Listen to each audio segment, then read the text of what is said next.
Hello. This is Garth, DJ producer and label boss for Greyhound Recordings, as well as Golden Goose Records and formerly of Wicked Records in California.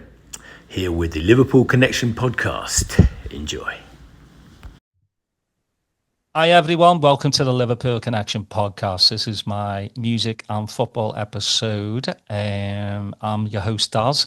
Today we're going to talk all about music, so no football talk will be involved in this one. It's music, and I cannot wait for my next guest to tell his story.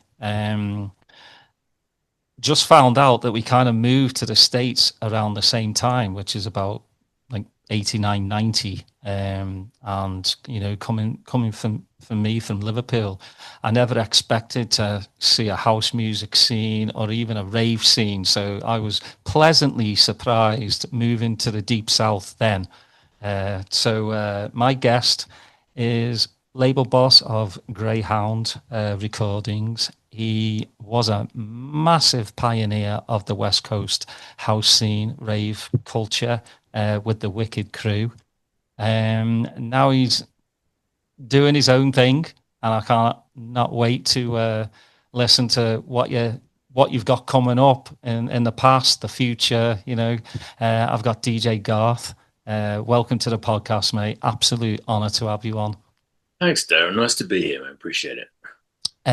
My first question for you, it's one I always ask my guest, is what was playing in your house as a child, and did that have any influence on you musically growing up? Yeah. Well, my parents got divorced, so the early 70s were, mum's playing the field years, I guess, and every year there was another boyfriend, and each one seemed to come with an album of choice. Which at first she was crazy about, loved it. And then after they broke up, she never wanted to hear them again. So I inherited sort of Bread's greatest hits and Gladys Knight and the Pips' greatest hits, Carole King, Tapestry, stuff like that, really. Was it Diana Ross and the Supremes, Mahogany. So those are like my very earliest years of music. And they were beautiful albums. I still listen to them. So thanks, Mum. And on your dad's side? He was a lot older than me. We didn't have anything in common there until much later, when he started coming to my gigs, actually, in his 80s and dancing and causing quite a stir in London, wearing his cravat and having a great time. But until then, we hadn't really connected on the music thing at all. I think, for me, when you're younger, I've noticed the older I get, the more classical music I start to listen to. And I didn't get it when I was younger. Now I'm starting to kind of understand it and how beautiful it is. Back then, it'd be more like, what is this? It just didn't comprehend with my ears. I mean, I come from a soul background with my mum, and then my dad's Black Sabbath, Deep Purple. So it was rock. My sister's more synth.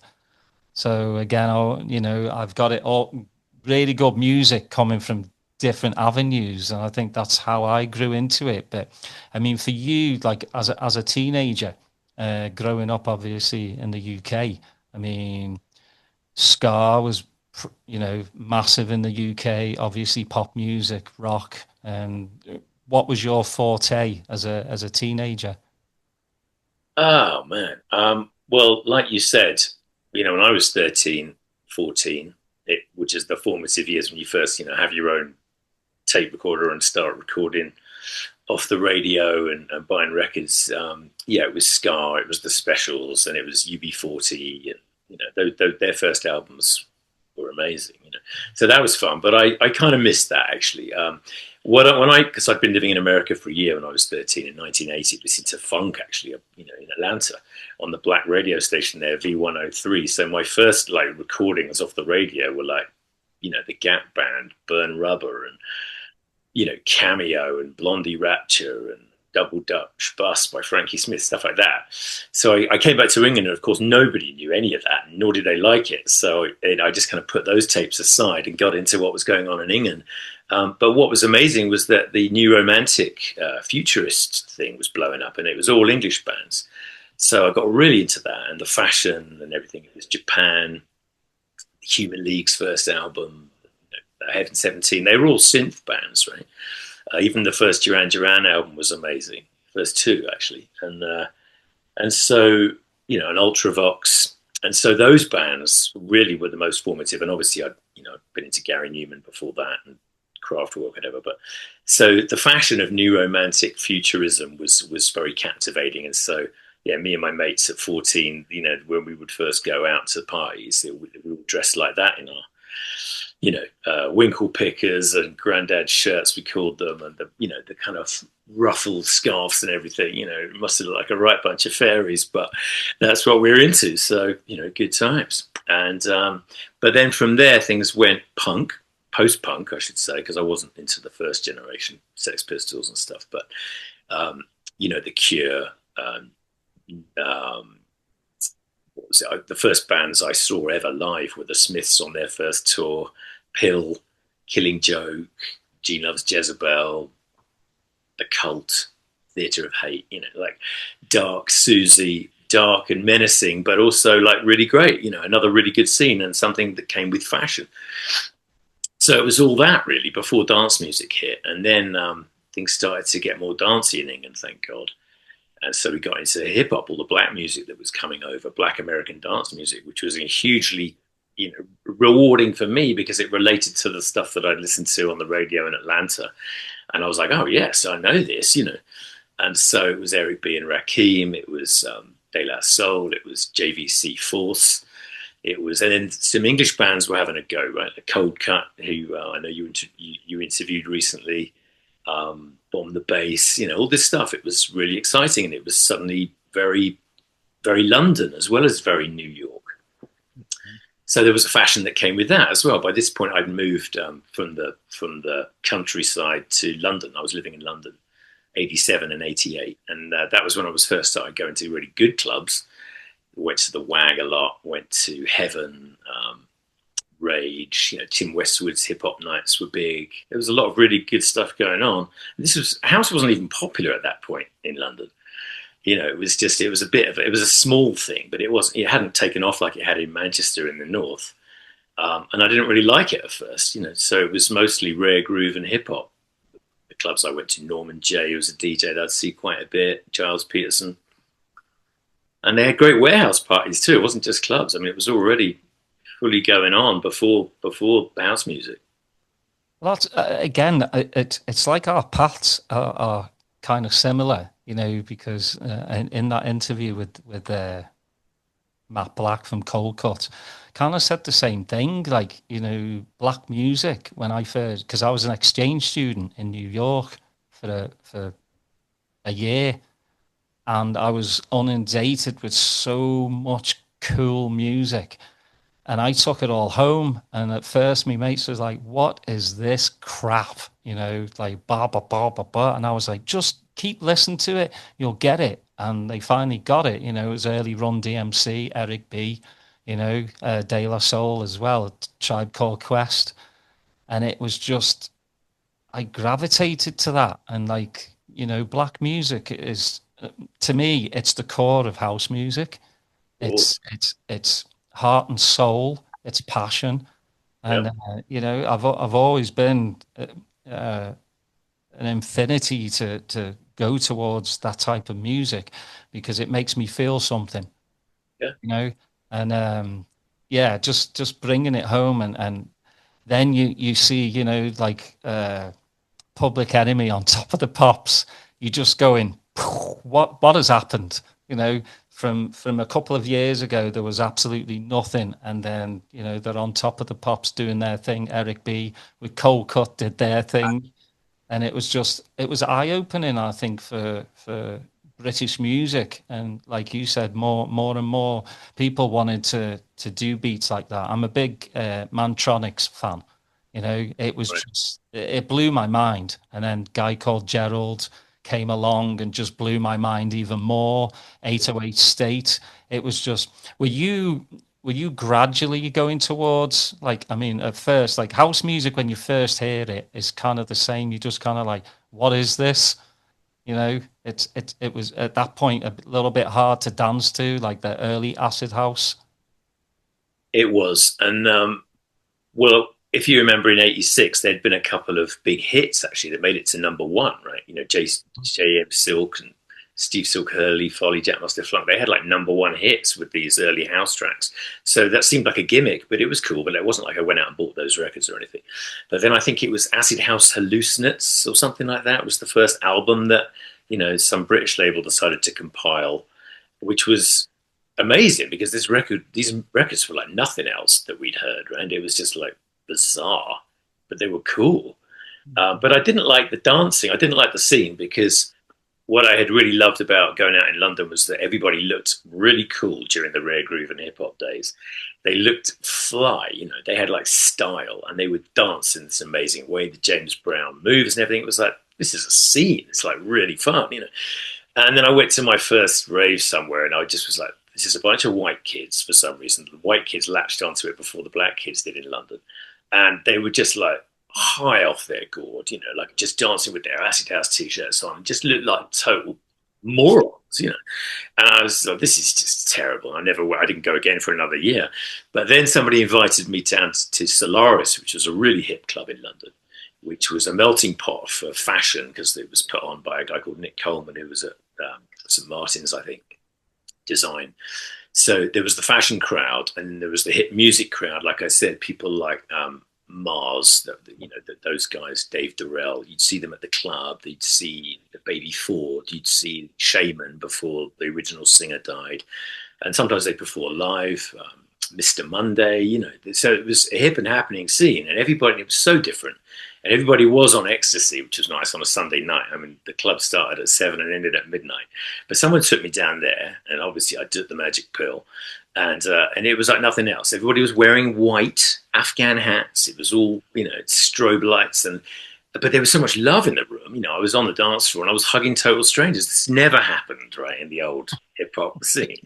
We weren't hugging each other. We were admiring each other from afar across the room, but we weren't like, you know, what's up, dude? Hell yeah, you know.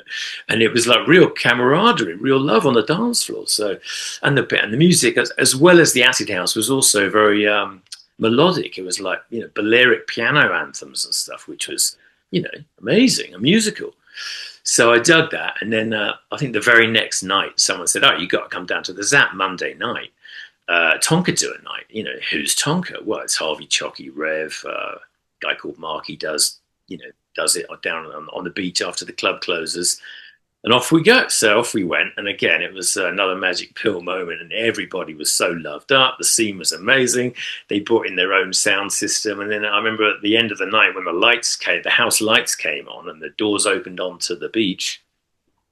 People were walking past, you know, looking in at this insane scene, what was going on inside, and it was going off like nobody's business, like a football match, you know.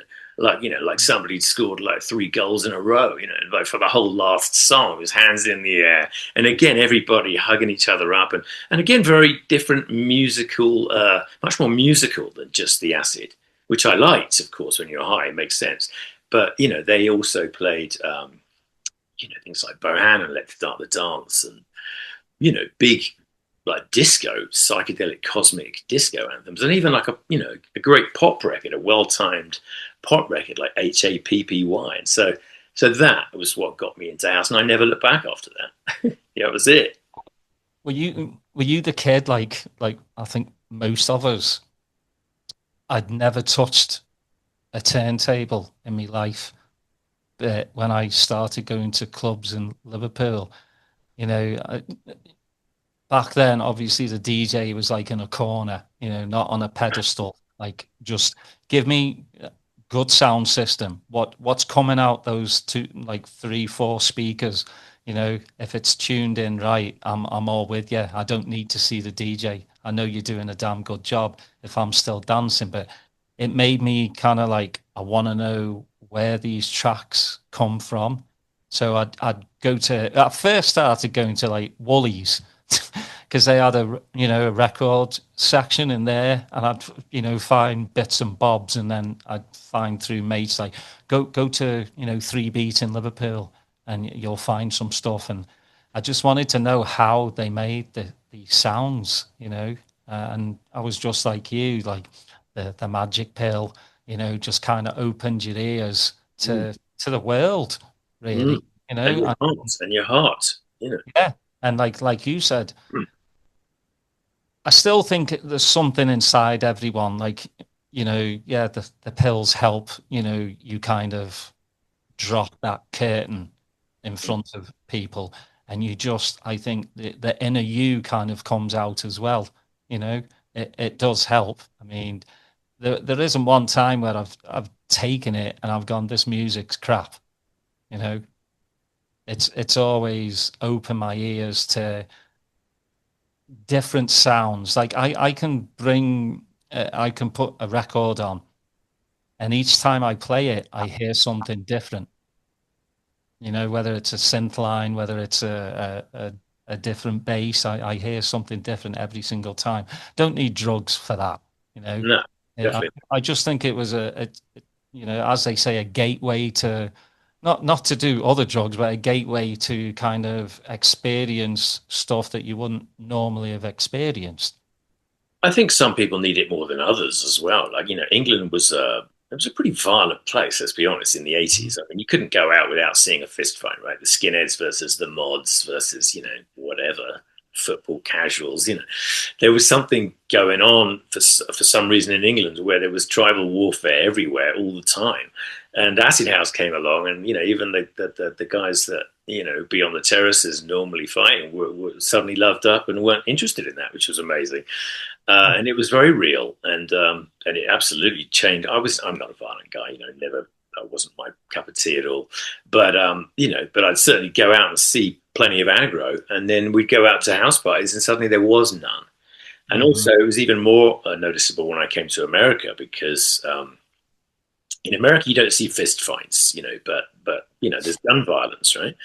And the first time that I was going out in San Francisco to clubs where they were playing hip hop, there was often shootouts outside the club. Even if they were just gangbangers like trying to make a noise, no one got shot. It was like terrifying, And that was hip hop. And then house came along, and there was never a problem ever for years. In fact, even now, 30 years later, touch wood, we don't get any trouble. We don't. It's just a beautiful thing. It's like it's just not about that. It's not about the ego. It's about like community, and it's about the music, and it's about the love. Let's be honest. As it should be, Yeah. music brings people together. It always has, doesn't matter like what generation. Woodstock brought people together, and now the rave scene has brought people together. It's a beautiful thing. Yeah, obviously there are little fingers in scenes trying to make as much money as they can, from people like yourself, me, the punters, they're trying to squeeze every last living dollar or pound from artists, from people that go as well. But when when you're going to parties though, like, how was your like segue into DJing? Was it friends DJing? Did you want to know more, or you just went, I just want to DJ? Uh, well, I DJ'd. I was always buying records since I was a teenager, but there was a point, like I said, living in London in the late '80s, where I was starting to buy more regularly hip hop records and rare groove. And there was a student union bar. I went to college at the University of Westminster. And my mates said you've got to play these records at the bar. You've got a DJ, and there was a little disco there in the bar, and so I DJed there one night, and I just remember I was so nervous I could barely breathe. I was just terrified, even though I did manage to rock the party somehow. But I think they were just being sweet. So I didn't play for a couple of years after that. But when I moved to San Francisco, I definitely was inspired there by a new city being somewhere different. It was such a cool, open place, and because I was English and I was meeting people, I was. They liked me. They invited me to all their clubs, so I never paid to go into any of the clubs. So I got to go to all the clubs, checked out all the parties. There wasn't really house music at all, actually, when I first went there in '88 and '89. No house music that I heard. It was all rare groove, industrial. Actually, the post-industrial stuff like Nitzer Ebb was popular. and yeah, kind of like white dance music, I would say. So then I went back to England. Acid House exploded. I became friends with the Tonka guys, and that really inspired me. I remember watching and dancing, really more dancing than watching, but noticing how good Harvey was, particularly, and also Mark, who later came over and joined me, and we formed Wicked. But those guys were so good technically, and the music that they had was so next level that I remember thinking then I really have to do this at some point, you know. But anyway, I hadn't done it, and I moved to America, and I'd invited all of my friends in 1990 from Tonka, look, come on over, bring a bunch of records, and let's, for God's sake, let's get it going here in San Francisco. You know, by this point, by 1990, there was a gay club, Osmosis, that was doing quite well. But again, it wasn't that, didn't have that gritty sound system culture that we had in England at that time. It was more, you know, kind of voguing and a bit like, it just wasn't art. It wasn't my scene. Even though the house music was being played, it wasn't the same. Didn't have that hardcore energy. So they did come over, of course. If you invite Brits to come somewhere sunny, it doesn't take long before they show up on your doorstep. So Marky did come first with a box of records, and we got him a couple of gigs at Osmosis and another one. And then he had to go back to England. And then Yana came over shortly after, and then Marky came back. And literally it was like, okay, this is it. We're doing it. And so we rented a little sound system. We had an American friend who was an amazing DJ, Ernie Munson, who who we bonded with over the music. And so we went out there with our Rain mixer and my two turntables that I had just bought, and went out to a beach, Baker Beach in San Francisco, laid it down on a blanket and had our first all night party. That was, I think, March or April of '91. And then I was a DJ, right? So that's how I started. What is it about San Francisco though? It just seems like back then it was so magical.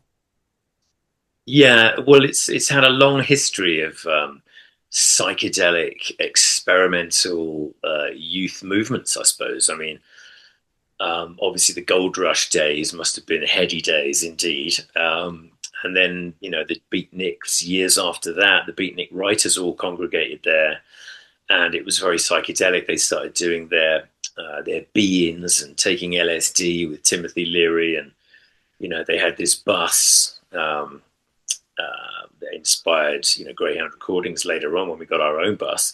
So there was that history, and then of course there was the gay liberation disco glory days.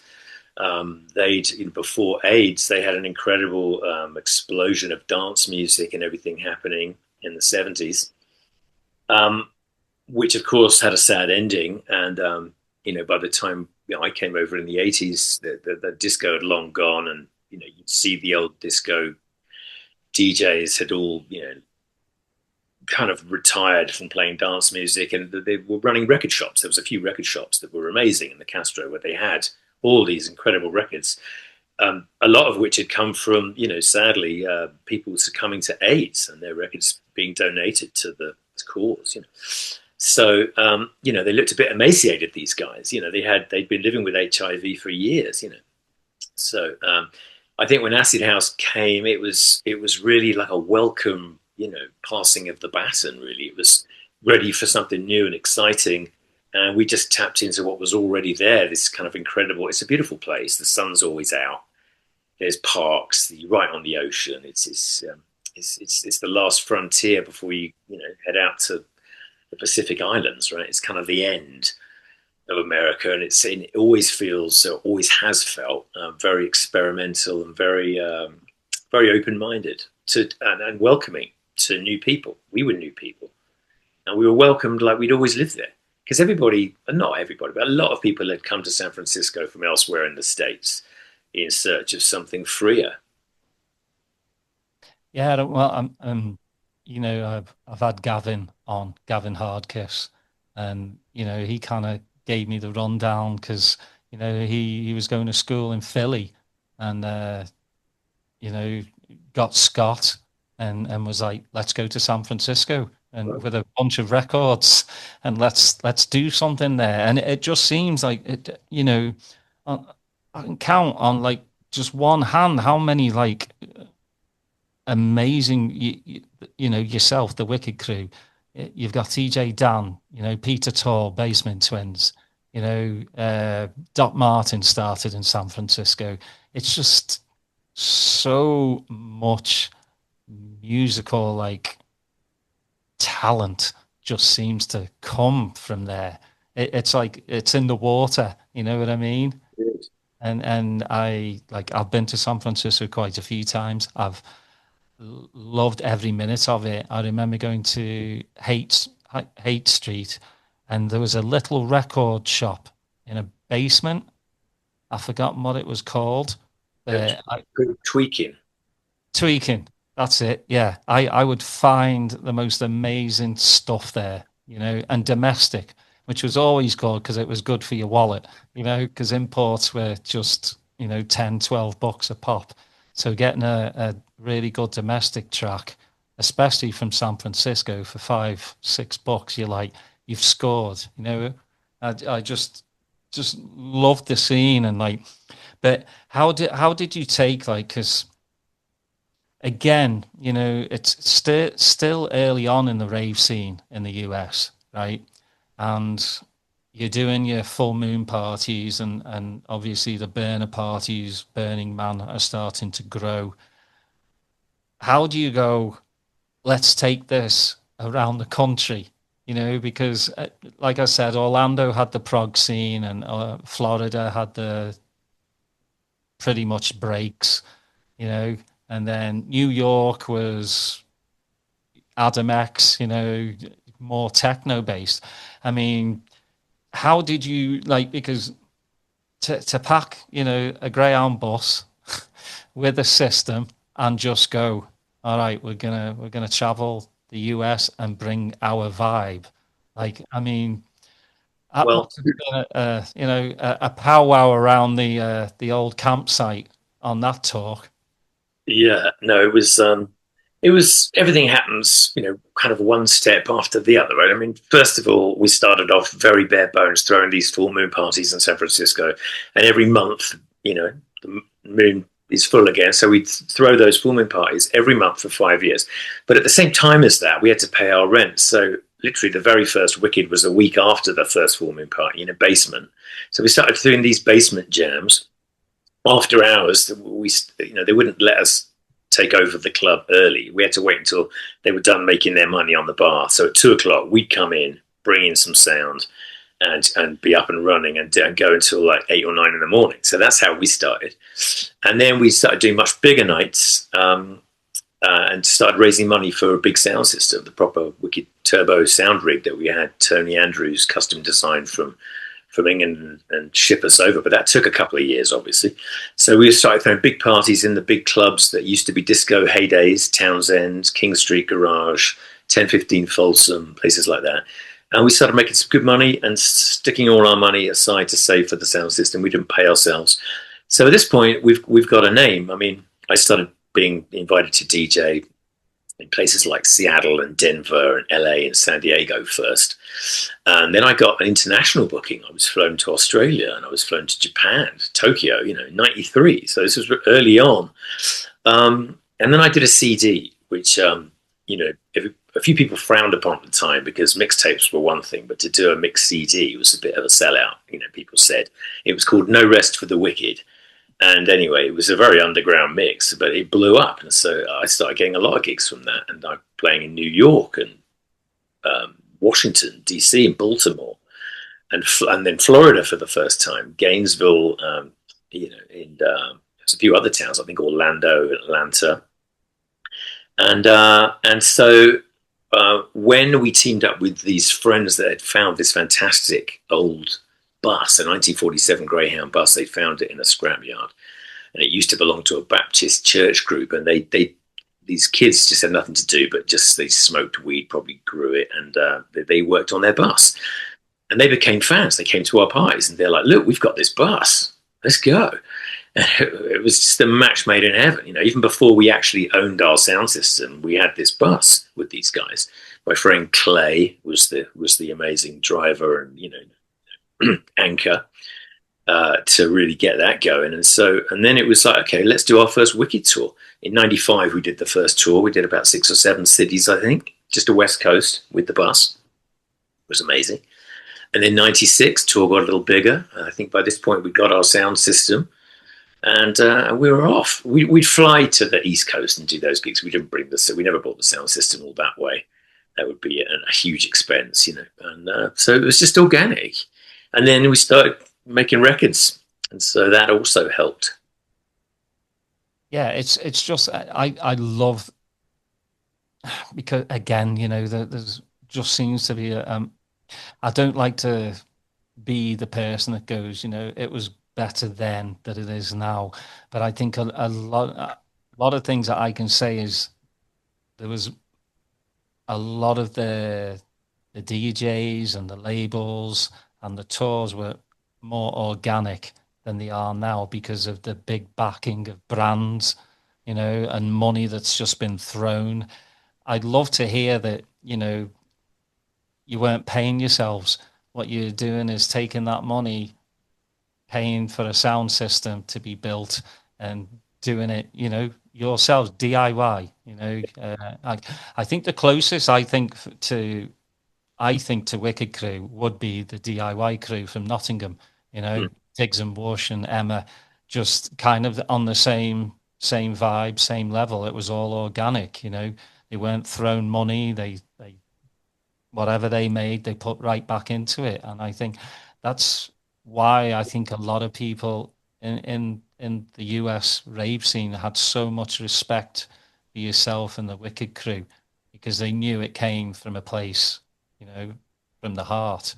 And I think that's why, you know, ravers kind of felt family, Mm. you know. And for me, back in those days, you know, the rave culture to me was family. You know, Oh, it yeah. wasn't just about the drugs, because, you know, without the music, the drugs are just, you know, Yeah. nothing. You know, it's Right. music. And to your point before about, I've never ever been able to listen to bad music just because I'm on ecstasy. So if it's bad, it's bad, you know. But you know, it enhances, that's all. But certainly, it was, you know, an inescapable part of the glory and the energy and the excitement that was happening, you know, in those early years, no doubt. But yeah, we weren't high all the time. We were like, we'd have Monday off. But it was fun going to other scenes and experiencing that in America, because everybody, it was all new. It was all fairly new.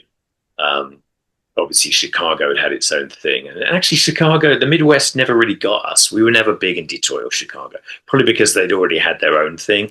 St. Louis was as Midwest as we got. They liked us. We did a lot of wicked tour dates there, but mostly it was all the way over to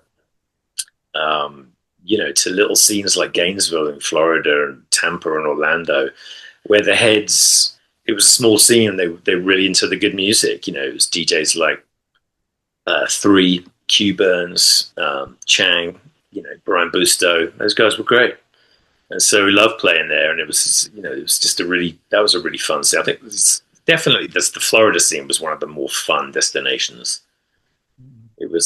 Yeah, Yeah, too many late mornings for me at Simon's. Way too many. Like it was 3 hours away from Savannah, where I was based out of, and but you know, I look back and just go. Sometimes I don't know how I got home. I really don't. You know, like on a whim, on a prayer, but like because I would stay to the end, and you know, and drive home. yeah, Yeah, yeah, well, yeah, thank yeah. God you made it, man. Yeah, yeah. It was one of those where you just, you know, you hang out until, you know, you think you're all right, which, you know, is usually not the case. You know, if I was to, you know, look back, I'd be like, you stupid bastard. Like, that's just dumb to do some of the stuff we did, you know, but you live and learn. But yeah, I went to my first like club in North Carolina. It was called the Pterodactyl, of all places, and that's where, you know, it was just one of those, going to Simon's and Orlando and Atlanta all the time. was great. But I just need, me and my mates were just like, we need something different. We need to go somewhere else. And we'd heard Hard Kiss were playing in North Carolina. So we're like, let's just go. And it was this seedy, it looked like an ex strip club. Like it was very seedy, very rednecky. And we went in there and it actually had one of the best sound systems I've heard in a long time. And then, Hard Kiss were like, they must have been 30 feet. The DJ booth was 30 feet up in the air. Like you could barely see them. But they'd come down and they were wearing footy outfits, all three of them. And we're just going, what's going on here? Am I on something? Why? And they're just like, yeah, because we can. I'm like, yeah, I love that, And it was just like you said, little pockets where you wouldn't think house music is, prevalent, is, and there's a scene there. I mean, there must have been 200 kids just going for it, and it just brings a smile to my face. Even like thinking about it now, just makes me smile because I love to see people happy, and especially the world we've grown up in, Thatcherism in England was just terrible. If you grew up in the 70s and 80s in England, it was just, especially Northwest for me, where Thatcher just didn't care about the Northwest. So, music has always meant so much to me. It's a feeling. So, I mean, again, for Wicked Crew, going around the country, doing your thing, and then starting your label as well, and being able to put your artistry out there must have been an amazing feeling for you. It was. Thomas had made his first record in '91 as No Hassle from the Man with Tim Lovely back in England. And he brought that white label over with him and just was blowing everybody's minds. It was like nothing else. It was complete trailblazing record. And so, there was always this idea that, okay, well, at some point we're going to make records. We had a bit of a regime change with Wicked, actually. Some of our original founders, Alan Trish, bless them, had to go back to England, and they weren't really, obviously we had no one to run the sound system. We didn't really want to run it. We were more into like being DJs than lugging around, big heavy speakers, back breaking. And, that was never really our dream. So we did actually, our friend Clay that I told you drove the bus and everything, took over the sound. So that was perfect. Literally, he bought the sound system from us. So then we had a little money. So then it's like, okay, well, why don't we start building a studio and actually like do what we need to be doing, which is making records right now and taking it to the next level. So we started Wicked Records. We put together a studio, and then we realized, well, we're not actually doing anything with this timeshare. So eventually we split up the studio after about a year and then started building our own. Me, Marky, and Yana. Thomas had already moved to the East Coast at this point. Wicked Records started with my first record, 20 Minutes of Disco Glory, that I did with ETI. And we took 6 months on that record. I'm so glad that we did, because it's lasted the test of time. In fact, it's done better than any other record that any one of us has ever made. And it was just, I had a vision. I went into the studio with them. I was like, look, I want to make an acid house record with cosmic disco elements. I want it to be like, really glorious, right? Not just a regular track, like something that you'll never forget. And so I had a bass line in my head, and I couldn't play anything. So Tim from ETI, came up with that on the keyboard. I brought a few samples over. So we got going with a very basic, bass line and drums. And then from there, we brought in a real hand drummer to play a little percussion loop that I'd been playing on my knees. So I played it to him, and then he played it really nicely on the congas.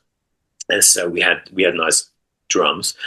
And then from there, Eric, who I was working with as well, part of ETI, knew somebody, a session musician, a bass player. So I told them we needed a live bass as well.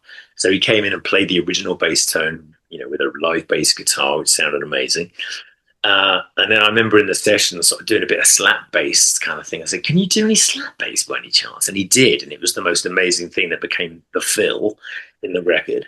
And then Tim finished it off with the most incredible 303 acid line that just absolutely took it over the top. So that record did well enough that basically funded the next Wicked record and the next Wicked record. By which point, it was pretty obvious that the rest of the guys in Wicked actually hadn't made a Wicked record yet. It was all me at this point. It felt a bit selfish. So I started Greyhound Recordings, named after the tour bus. And I just, carried on working with Eric from ETI, just him and I as Rocket. And so the same thing, just one record, paid for the next one.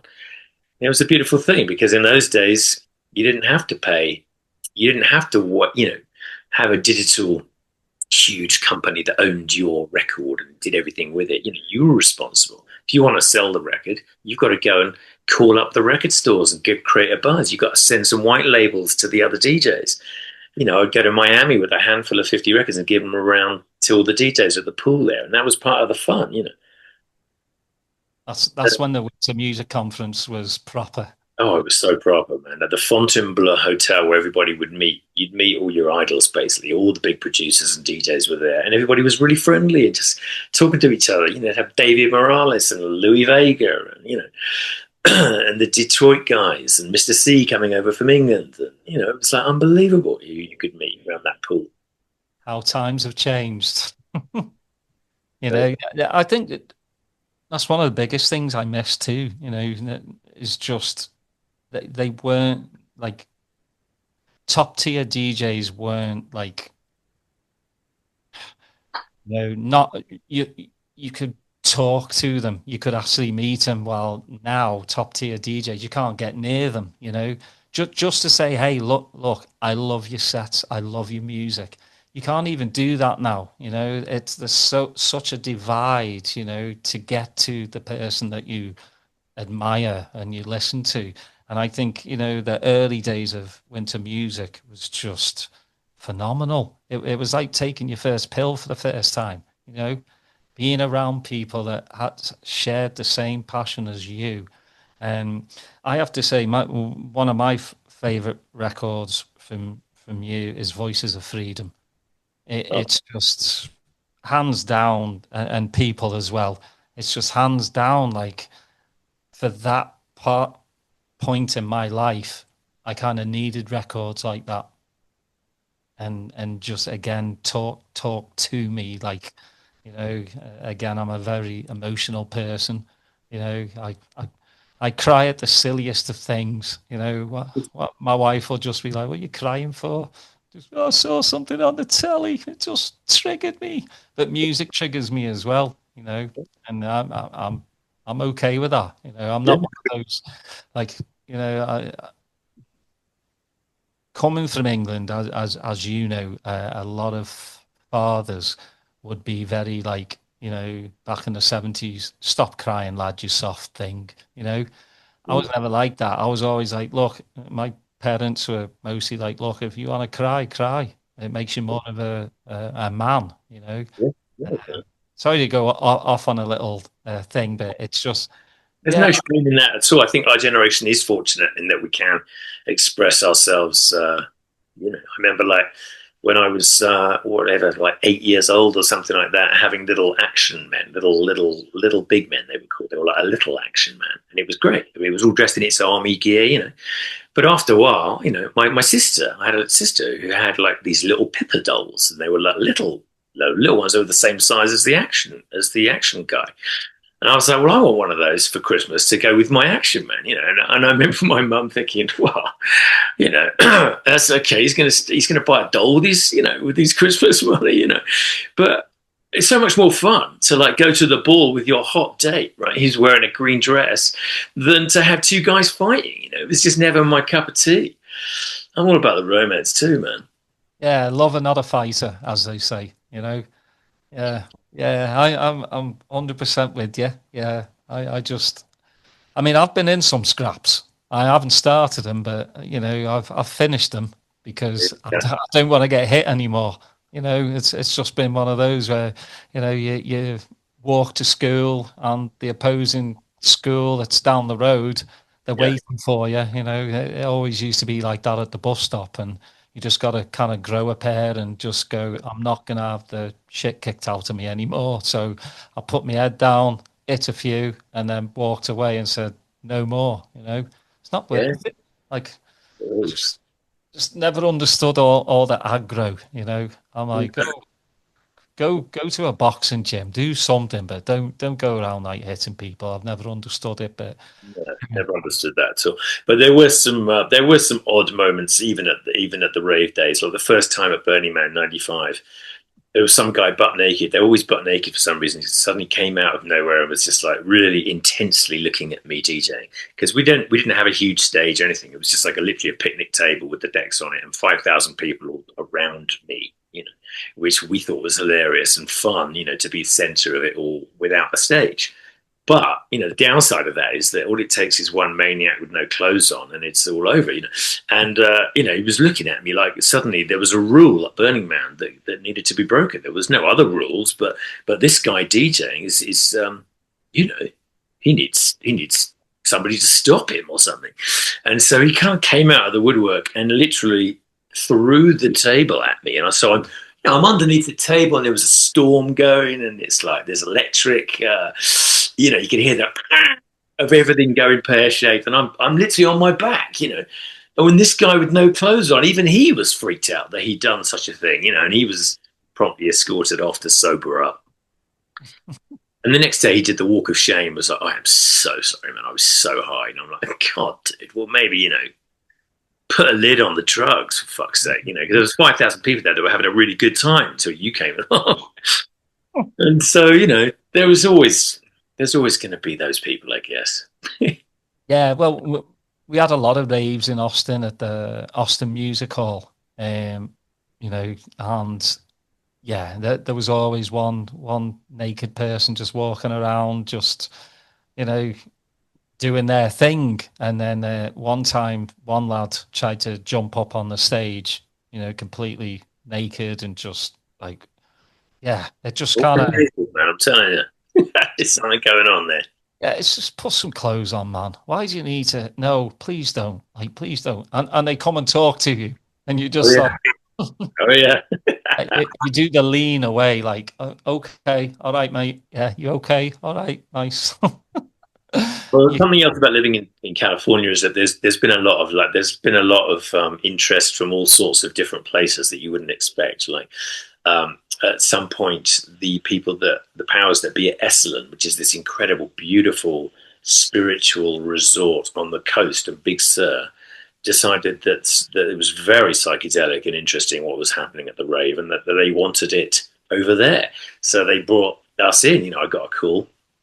We took the bus and we showed up, and to DJ on their yoga deck. One full moon, and we had a lovely time. It was staff week, so everybody was very relaxed. In fact, they were so relaxed that they were literally butt naked, as you said. Everybody was dancing with no clothes on. But fortunately, it was a young and beautiful crowd. So who had a problem with that? Dancing under the moon with gorgeous people. So it does kind of open up your mind living on the West Coast, San Francisco particularly, to this sort of the oneness of it all. So, Burning Man for you, obviously, it's changed over the years. I mean, it's what are your thoughts on like Burning Man now as to then? I Because haven't been in decades, honestly. In fact, I've only been about 5 times, and it was all in the mid '90s. The very first year we went was '95, when we were the only real sound system out there. There was literally no sound systems. There was like one guy with 2 little speakers, maybe, but not like a proper rig. And so it was absolutely amazing because we had everybody there dancing with us. It was just one sound system. I would have been very happy if that had continued. But the next year, '96, we took the sound system out there, and it was weird already. They created something called the Techno Ghetto that year, and they put all the sound systems really close together. And so they were kind of they were bleeding into each other and stuff. And so I didn't enjoy that year. Took a year off, actually. Came back in '98. We had a good time. 2000, I think. And then maybe I went one other time. For me, every time I went, it got more and more artistic, which is fun to see all the incredible art cars. and all the art and all the people and all that, the sheer phenomenon of it. It's incredible, right? But I don't enjoy something's missing. And also the ticket prices were so expensive. It used to be $50. That was expensive to us. And then when it went up to 100, I remember thinking, this is just unbelievable. How dare they? And of course now I think it's like 400 or 500 for a ticket, then another 500-600 to pay to camp somewhere. Then you've got to hire the RV itself. You're spending thousands of dollars for a week in the desert with a bunch of people. Like, who are these people? These people probably have pretty regular, boring lives, and for them, freaking out once a year, giving yourself a playa name and running around in a headdress as somebody else is the ultimate. I live a very free life. I haven't had a job since 1990. I do what the hell I want all the time. So for me to be at Burning Man surrounded by amateurs is just like, it's like New Year's Eve every night. It's horrible. Yeah, I can't watch the videos of Burning Man now. It's kind of like Coachella as well, how it's changed. It's not about the music. It's about being an influencer, being there, taking a quick video or taking pictures, and that's it. And again, like one of my good mates. I don't know if you know him. Do you know Pete Bones? I do know Pete Burns. Yeah, Yeah, Pete's one of my really good mates, and he told me I've never been to Burning Man, and he told me like, the early 90s was the best at Burning Man, and then just like you said, more and more people were just going to kind of shed their skin from being a lawyer or a doctor for a week and get basically freaky. Yeah, but each to his own, right? People love it, or they wouldn't still go, and people really love it. They really swear by it. But fortunately, there's a lot of other things happening now, thank God. So we don't all have to do that. There's a lot of nice little things going on. There's a really nice new party called Groovewell Vacation. They just had their first one last year in a wine country, and it was absolutely gorgeous. Right on this lake, just like a really nice, conscious crowd. Only a couple hundred people at first, and I'm sure this year is going to be fantastic as well. So there's pockets, where, and I love playing at those things. I don't really do big gigs anyway. I really don't. For me, it's always been pretty small, and that's fine. There was a time, I guess, when the label was really popping off, where I was playing bigger stuff, but I never really enjoyed it as much as the small clubs and festivals. So for me, it's that's where I'm at. When I still find plenty of great things to play like that. Well, I just think there's more of a connection when you play at a smaller venue with the dancers. I again, I've been to festivals before, and you're so far removed from the act that you're watching that if you're so far away that the speakers, you don't get the full effect. Where you go to a smaller club that has a really good sound system, you immerse yourself in the whole. And I still believe a DJ can give you a journey, in Oh, in music. And I know it's so cliche, and people will go, oh, bollocks to the whole journey thing. That's the whole point, I think, of a DJ. I agree, and I insist on at least 3 hours set every time now, and it's usually five actually, 3 to 5 hours. I do a lot of most of my gigs are those, and it's perfect, And I only play records. I've only ever played records, and people enjoy watching a DJ do what they do. And it's not like I'm on a pedestal, but I do like to be on the floor, ground level with the people, surrounded by dancers. I think for me that's the perfect DJ setup, Mhm. rather than being away in a corner, unseen completely, or even worse, like up on a pedestal on a stage. I don't enjoy that. And yeah, so I've got a few fun gigs coming up. Actually, there's a really good scene in Victoria, British Columbia, and obviously it's nice at the moment to be in Canada and show some Canadians some American love, man. I mean, I love Canada. I've always enjoyed, particularly Victoria, is really special. And they go off. They so appreciate the music and everything. It's so fun to play for them, and they're just lovely people. So that will be good. Yeah, there's still pockets. Yeah, Austin has a good house music scene. You know, I, yeah, I've been there a couple of times.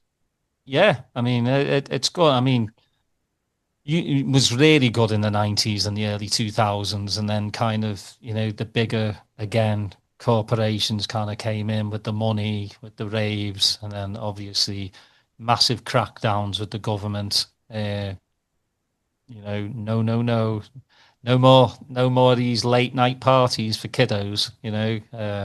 The crack house law, like New Orleans, came into effect and kind of destroyed that a bit. Kind Yeah, of, I did play in New Orleans at Disco Donny's things, and they were pretty. Yeah, I mean, I gotta be honest, man. Like it was like 15, 16-year-olds off their face. I didn't enjoy it. yeah. Go to New Orleans. I'd always wanted to go to New Orleans. I really wanted to kind of have an experience of that, and it was, yeah, I didn't enjoy it. Was that at State Palace Theatre? Yeah, it was an old theatre. Yeah, Yeah, at State Palace. Yeah, it was. You'd look around and you'd be like, "Oh my God!" the Like, den of iniquity. yeah, But they were yeah. going off. I mean, there was that. The parties were good, but in excess, kids were just pop, doing whatever. I remember there's a place called Riverboat Hallelujah in New Orleans, and it's a church. And I saw Sasha and Digweed and AK 1200 there, and they ushered us out at 7 o'clock in the morning because they had service at 9. Oh my god, I love it. Yeah, Too it was much just to know. yeah, it was just bizarre. And then me and Pete at like 10 o'clock in the morning ended up in a hot tub in some person's house. Yeah, it's just Yeah, stories that I'm going to tell my grandkids one day, and they'll probably go, "Yeah, right, yeah, right." You know, you keep them with you, but yeah, it's good, mate, that you're still doing your thing and you still have the passion for it after all these years. I do and I don't. I don't actually go out clubbing at all ever unless I'm playing anymore. I cannot do that. So I do. I 100% have passion for the music. I spend a lot of my money on music still, and it's so much more expensive now. When you were mentioning earlier about being able to pick up expensive imports for $12 and domestics for fun, I'm like, were we kidding ourselves? How that was so cheap. Now Mm. it's like, with the shipping that I have to pay for every record, it's like 30, $40 a record, man. It's bonkers. Yeah. But I still do it. And there's so much amazing music coming out. And I do my own broadcast every month, every full moon, called For the Record on MixLR. And so it really keeps me in shape. I literally dig through my old records every week for that. And so once a month I can come in with something special and very different. So I've got that. And then when I go out and play, people now know what I do. They're not going to rush me. They're not going to give me an hour and a half set. They're not going to be freaked out when I tell them I need two working turntables, and a rotary mixer. So this is it. It's the most simple setup. It's just such a piece of cake. There's no effects, two turntables, nothing, no CDJs. And so for me, it's really a joy to come out and share that when I go and do a gig. Because otherwise, it's a beautiful, selfish pursuit. I just do it all by myself, and I'm very happy. Once a month of my broadcast playing from out of my loft with a view of the lake with the moon coming up. I don't need to leave the house actually. I'm kind of the same. I don't do a radio show or anything, but I do usually a Friday night little dance party with my kiddos. It's the best. I, and my little one, she's got a good ear, so she's going, "Is that two tracks together?" And I'm like, "Yeah." And she's like, "Well, how do you do that?" And I'm loving that. They're just looking back and seeing them dance silly. They're all dancing all silly, but you can tell that they Beautiful. they like seeing what daddy's doing, and I like going to bed at 9 o'clock at night now. 9, 10 o'clock. Once the kids are in bed, I'm in bed. I haven't been to a club in a long, long time. Well, I did see Sasha in Dallas in September, but when Sasha comes to town anywhere near me, I'm going to go see him. But like apart from that, I'm more homebound. Because I'm happy. I get to play what I want. Anytime. So that makes me happy, and there's just so much good music out there. You just and so much good old music that I haven't even found yet. That's why I love Bandcamp. because I go down the rabbit hole so many times, even though, and I love Bandcamp because a lot of these artists, obviously they're putting it out by themselves, but they're putting vinyl out. And I love that. Yeah, that's amazing. Yeah, I just That's love pretty that. great, man. I love that it's coming around and the kids are buying records again. In fact, I'd actually just got a call from Juno Records in England Mhm. saying that they wanted to reissue my first record, 20 Minutes of Disco Glory, with ETI. And so they wanted to press it up themselves, and basically as Greyhound.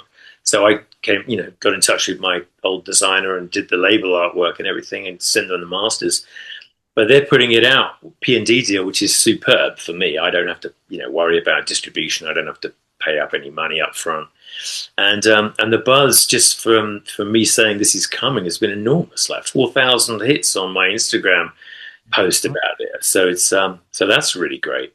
I'm excited about that. I'm going to probably do more as well because we didn't really do albums back in the day with Greyhound. We did a lot of singles. I had 54 singles.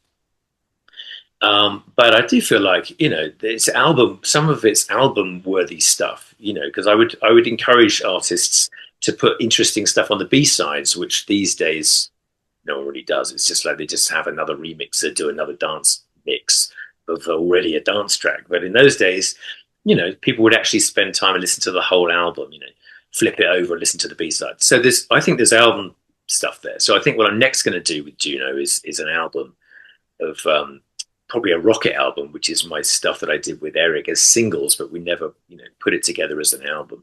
And then maybe after that, another one of my favorite records that I did working with Marky or Pierre. We did a lot of remixes too. We remixed Perry Farrell from Jane's Addiction, which I was really proud of. I mean, it sounded so good. I think that needs to be shared again. And we did a Tribe Called Quest remix.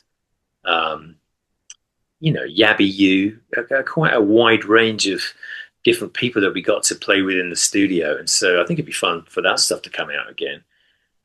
So To a yeah, whole new audience, yeah, whole new audience, exactly. Yeah, again, like it's so nice to. There's good and bad things, obviously, about social media and the internet, but then the good side is seeing. There's a lad from England that's really pushing like old classic house music.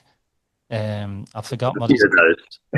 But I heard some of your stuff on there, and his face just lit up, and he's going, "That's it, that's it." That these kids are looking for something different than what they're being force fed with EDM. They're looking for something a bit more like soulful, and yeah, I love seeing. And it's not just kids wanting to play it; they want to know where it came from, and how it was made and all that. And I guess it brings out the 16-year-old in me going, "That's what I wanted to know when I was young." Yeah, exactly. And it's nice because when you make music, there's a shelf life, right? With most stuff that you do, it's like it's in the moment. And 10 years later, people aren't playing that sound anymore and things have moved on, and that's fine. It's the evolution, it keeps moving. But, sounds tend to recycle. And so every kind of 15 years or so, you come back into fashion again. So Greyhound Recordings is suddenly like back in fashion. I was like amazed. I haven't licensed anything to anybody for years, right? I've been sitting on my catalog here, and that's fine. I'm proud of what we did, but it felt like yesterday's news. But I've had 4 different license requests in the last 3 months to do other Greyhound stuff on their labels. So it's amazing. It's alive again. Now, I guess I'm gonna not the music, but acting. Where on earth did that come from for you? Oh, right. Oh, that's funny, man. Well, I didn't move to LA to be an actor, but I did move to LA because my ex-wife, before she was my ex-wife, wanted to move closer to her parents down in LA. So I was sad to leave the Bay Area, to be honest, after 20 years, but I got talked into coming down. And obviously, when I landed in LA, I was kind of like a fish out of water.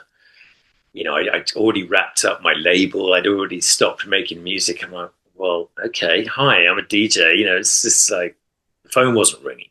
But then the phone did ring, and it was a guy that wanted to do a documentary about my DJ life. His name was Dan Frank. So I met him for lunch.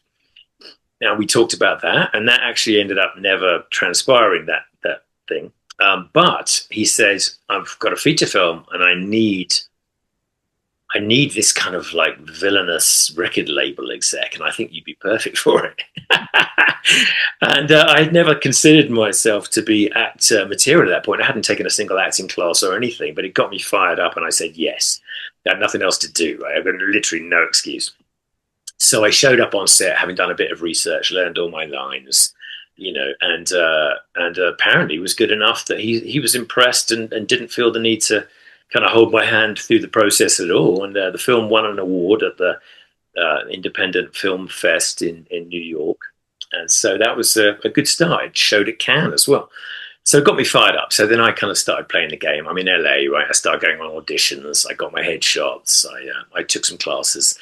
And I just started booking, And I've got an IMDb page. If you check up on that, you'll see I've done a bunch of films, and they don't even list the commercials, but I've done a bunch of commercials as well. And it was fun. Made my life in LA a lot more interesting.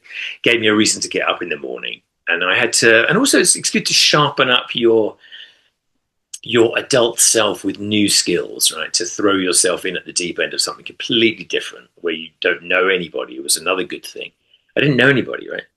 Which is exactly how it was when I first moved to San Francisco. I didn't know a soul, literally nobody. I just kind of took a flight there on a whim. My granny had said she remembered San Francisco being nice in the 50s. That's what took me there.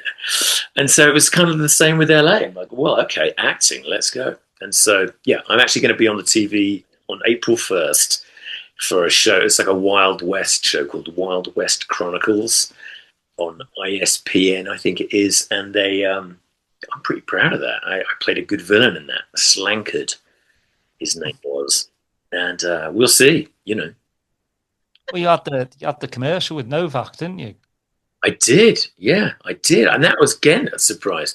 I booked the commercial kind of as this presenter, like this pompous presenter for a tennis commercial, Head tennis rackets. I booked it, and I thought this is great, and I went to Palm Springs to do the shoot, and they said, unfortunately, our star tennis player is a bit late. We're just gonna have to hang out for 24 hours. I'm like, okay, well, no worries, we'll hang out by the pool in Palm Springs. Who's the star? They're like, oh, we can't tell you until he shows up. It's in his contract. So I literally had no idea he was going to show up the next day. And sure enough, Novak Djokovic strolls onto set, and we did this commercial. And funnily enough, he had that very year when they showed the commercial, he blew up, and he was winning everything. He was winning at Wimbledon again. He won the Open again, the French Open or whatever. So they were showing my commercial that he and I were in, like literally every time it played. And I had friends calling me saying, I'm in Palm Springs right now watching him play. And your commercial keeps coming up. It's like, what the hell is going on here? So that was really fun. And I've done a few like that, just sort of surprise ones. I did a big one for HP Toner that turned out to be a big campaign, and it was on the television all the time as well. And then also, I did a voiceover campaign for Lenovo. Lenovo do like a laptop, and that played for years. But that was just my voice, so it's been fun. And I've done a lot of voiceover projects, narrating various things. Ah, you getting to be a Hollywood star, eh? Well, it's funny. That's how people kind of like judge success, right? It's like, but no one ever would have said that to you as a DJ. Now you get to be like a star. It's like, no, you're doing it for the process. Mm-hmm. It's fun to be an actor. It's actually really fun. It's just another creative leg. So the fact that they pay me is a huge bonus. And if I never win an Oscar, which obviously is the furthest thing from my imagination anyway, I'm absolutely fine. I feel like a success already, right? I wake up in the morning, I feel good about myself. I've never had to have a job since 1990. Hell yes. Lucky so-and-so. Yeah, but you make your own luck, right? You do. Yeah. Garth, it's been an absolute pleasure to have you on, mate. It has. An hour goes by so quickly when again, you're talking about things that you're passionate about. And I just wanted to bring you on, because I'm a fan, but because I know you're passionate about what you do, and I love that. And I can't wait to hopefully hear some new releases from Greyhound, from yourself. I don't think it's over. I think you're gonna have a second, third wind, so to speak. I just think the house that you make, it's timeless. It really is. And Thank you. That's nice to hear, man. quick question before we go. Remix wise, on 20 minutes, what's your favorite on there? The remixes of Disco Glory. Yeah, 20 minutes Disco Glory. Harvey's mix is really good. yeah. He did a great job. And at that point, he was really known for his disco stuff. So it was like he really he went out on a limb there. He did this little kind of minimal techno electro thing, which was like, at the time, people were like, what the hell is going on with Harvey? But it's really stood the test of time. And it was kind of a precursor to where he would end up going with his Locus Solus releases. So, anyway, really proud of that one. And also Simon Pearson, who was my resident DJ with me at Community, this incredible party that we were both resident at for 10 years in San Francisco. He did an amazing remix of that, of Disco Glory, and I really like that still. Mm-hmm. Came out on Greyhound. But there were lots of people had a go, but honestly, those two are the most timeless, I think. Yeah, and I just listened to the Harvey one for the first time in a very long time the other day. I was like, good God. Yeah, it was so different from what he was used to putting out. And yeah, it was just incredible. I mean, again, that's your track is, I mean, 20, how long ago was it? 20 plus years? 30. 30. I mean, you It was 96, and that's why it was so incredible that they called me when they did to say they wanted to reissue it, because I was like, oh my God, I've actually been thinking it's literally 30 years. How do you wrap your head around that? Like, I made that track 30 years ago. Yeah, that's more than half my life ago. Mm-hmm. I know it's kind of mind blowing, but that's time, right? Yeah, it is. Well, where you have a Bandcamp, don't you? I don't. You don't. Don't. Oh, I thought you had a Bandcamp for Greyhound. No, I don't. I mean, Oh, basically, if wow. anybody wants to get Greyhound stuff, I just send them to Beatport. I don't go there because I don't buy anything digital, but it's all available Yeah. at Beatport. All right. Well, I was hoping you had a Bandcamp, because I know with Bandcamp, most 80% of the money goes to the artist, which I think you're the one that makes the music. You should get the money. Right. Like with other Spotify and all that nonsense, an artist gets like 1 cent Yeah. per download or whatever. Yeah, that's a whole nother episode to talk about. But Garth, it's been an absolute pleasure to have you on. It has been, man. I've really enjoyed it as well. Thank you everyone for listening. Please like, subscribe, put your notifications on, and as I always leave you on every episode, just take care of one another. Be nice to one another. Don't be an arsehole. Say to a stranger, hello, how you doing? It might change their day, but just be nice and take care. Be healthy, and I'll see you next time. Cheers.